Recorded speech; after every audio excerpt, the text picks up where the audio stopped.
और अब आपको बताएं कि सर्विसेज चीफ की मुद्दत 5 साल हो गई है। कायम मुकाम सदर सैयद यूसुफ रजा गिलानी ने कौमी असम्बली और सेनेट के पास करदा तमाम बिल्स पर दस्तखत कर दिए हैं। कायम मुकाम सदर के दस्तखत के साथ ही तमाम बिल्स कानून बन गए हैं।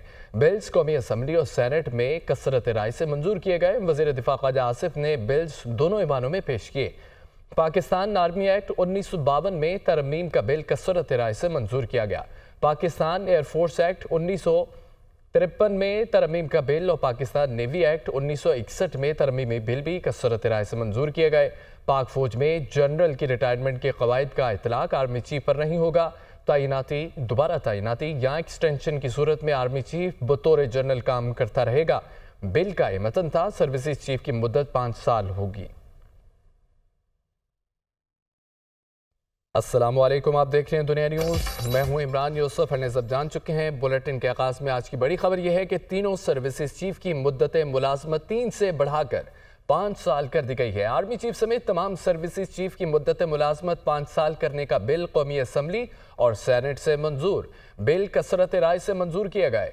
बिल वज़ीर दिफा ख्वाजा आसिफ ने दोनों ऐवानों में पेश किए। पाकिस्तान आर्मी एक्ट 1952 में तरमीम का बिल कसरत राय से मंजूर। पाकिस्तान एयरफोर्स एक्ट 1953 में तरमीम का बिल भी मंजूर। पाकिस्तान नेवी एक्ट 1961 में तरमीमी बिल भी कसरत राय से मंजूर। पाक फौज में जनरल की रिटायरमेंट के कवायद का इतलाक आर्मी चीफ पर नहीं होगा। तैनाती, दोबारा तैनाती या एक्सटेंशन की सूरत में आर्मी चीफ बतौर जनरल काम करता रहेगा। बिल का मतन। सर्विसेज चीफ की मुद्दत मुलाजमत पर हुकूमत ने होमवर्क मुकम्मल किया हुआ था। वज़ीर दिफा ख्वाजा आसिफ की सहाफ़ियों से गुफ्तगू। क्या JUI और एम्बल वली को एतमाद में नहीं लिया गया था? सहाफ़ी का सवाल। वज़ीर दिफा ख्वाजा आसिफ का कहना था कि मेरा ख्याल है कि एम्बल वली को एतमाद में लिया गया था। पीपल्स पार्टी कानून साजी में ऑन बोर्ड थी। मजीद क्या कहा उन्होंने, सुनिए।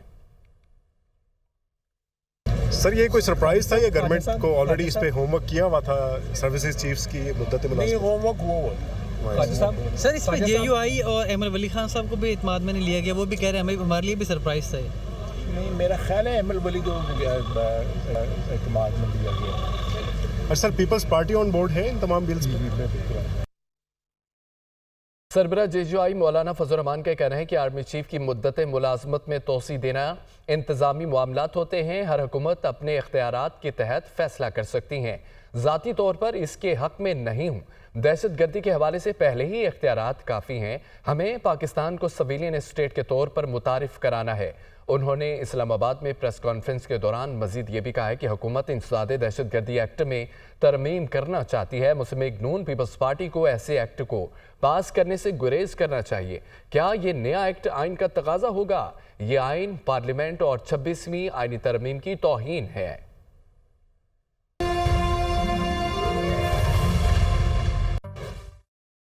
बात में हर बार स्विंग स्टेट्स का किरदार इंतहाई अहम होता है। 2024 के आम इंतखाबात के हालिया सर्वे पर बात करने से पहले हम गुज़श्ता इंतखाबात के आदाद शुमार पर एक नज़र डालते हैं। 2020 के अमरीकी सदारती इंतखाबात में डोनाल्ड ट्रंप और मौजूदा सदर जो बाइडन मद्दे मुकाबिल थे। जो बाइडन ने 7 बैटल स्टेट में से 4 में कामयाबी हासिल करके सदारती मनसब संभाला। पेंसिल्वेनिया में जो बाइडन ने 50% वोट हासिल करके कामयाबी समेटी, जबकि ट्रंप ने यहां से 48.8% वोट हासिल किए। रियासत फ्लोरिडा में कामयाब उम्मीदवार डोनाल्ड ट्रंप थे। ट्रंप ने 51% वोट हासिल किए और बाइडन ने 47.9% वोट हासिल किए। रियासत ओहायो से भी डोनाल्ड ट्रंप कामयाब करार पाए और उन्होंने 53.3% वोट हासिल किए, जबकि जो बाइडन को 45.2% वोट मिले। मगर मिशिगन में जो बाइडन ने 50.6% वोट लेकर जीत अपने नाम की। ट्रंप यहां से 47.8 वोट ले सके। रियासत विस्कॉन्सिन में दोनों उम्मीदवारों के दरमियान कांटेदार मुकाबला देखा गया। यहां से कामयाबी समेटने वाले उम्मीदवार भी जो बाइडन थे।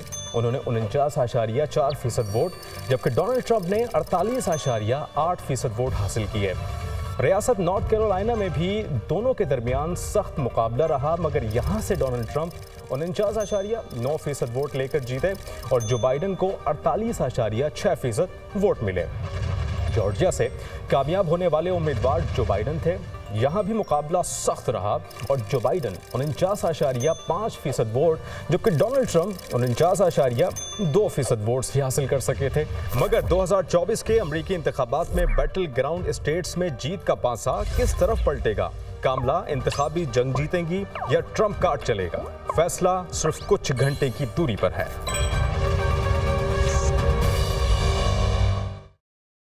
नाज़रीन, अमरीकी आज अपने नए हुक्मरान का इंतखाब करेंगे। तमाम रियासतों में पोलिंग की तैयारियां मुकम्मल हो चुकी हैं। कहीं कमला हैरिस आ गए तो कहीं डोनाल्ड ट्रंप को बर्तरी हासिल है। मुकाबला खूब जमेगा। माजी की तरह हालिया इलेक्शन में भी स्विंग स्टेट्स फैसला कुन किरदार अदा करेंगी। डोनाल्ड ट्रंप और कमला हैरिस ने पांसा पलट रियासतों में भरपूर इंतखाबी मुहिम चलाई है। अमरीकी आज अपने नए हुक्मरान का इंतखाब करेंगे। तमाम रियासतों में पोलिंग की तैयारियां मुकम्मल। कहीं कमला हैरिस आगे, कहीं ट्रंप को बर्तरी हासिल है। मुकाबला खूब जमेगा। माजी की तरह हालिया इलेक्शन में भी स्विंग स्टेट फैसला कुन किरदार अदा करेंगी। डोनाल्ड ट्रंप और कमला हैरिस ने पांसा पलट रियासतों में भरपूर इंतखाबी मुहिम चलाई।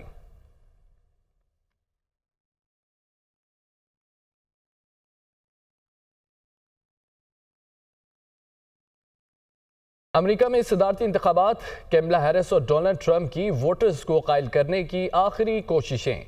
जो बाइडन ने खराब किए गए निज़ाम को ठीक करे। नया दुनिया तीसरे जंग के दहाने पर पहुंच चुकी है। मैं तीसरी जंग को रोकूंगा, डोनाल्ड ट्रंप की जानिब से यह कहा गया। अमेरिका से महंगाई का खात्मा मेरी अव्वलीन तरजीह है, डोनाल्ड ट्रंप की जानिब से यह कहा गया। सदर मुंतखब होकर मशरिक वस्ता में कशीदगी कम करने में किरदार अदा करूंगा। उम्मीद है कि इंतखाबात शफाफ होंगे। अमेरिका ट्रंप के दौर से आगे बढ़ने के लिए तैयार है। कमला हैरिस ने यह कहा है कि हम तकसीम और नफरत की सियासत से तंग आ चुके हैं।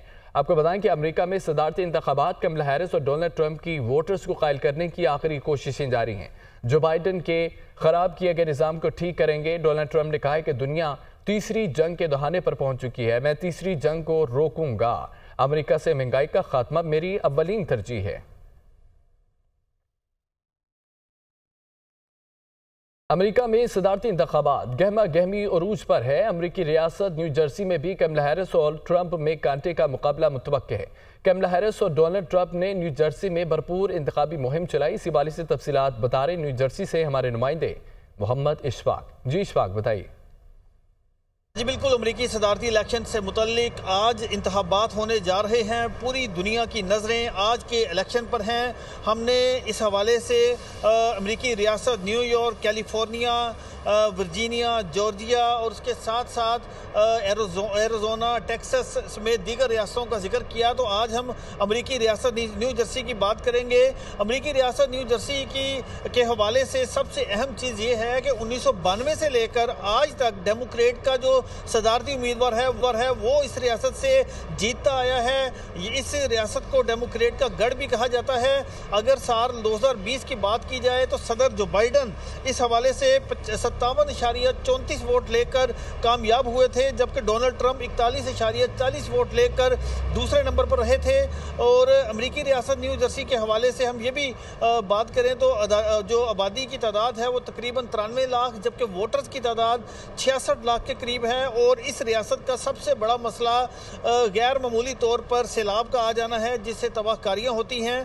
तो अलबत्ता इलेक्शन में अमरीकी रियासत न्यू जर्सी में कमला हैरिस की पोजीशन काफ़ी मजबूत है और क्योंकि वहाँ से ये डेमोक्रेट का गढ़ समझा जाता है। और 2020 और 2016 के इलेक्शन में भी यहाँ से डेमोक्रेट के ही सदारती उम्मीदवार कामयाब हुए थे। जी।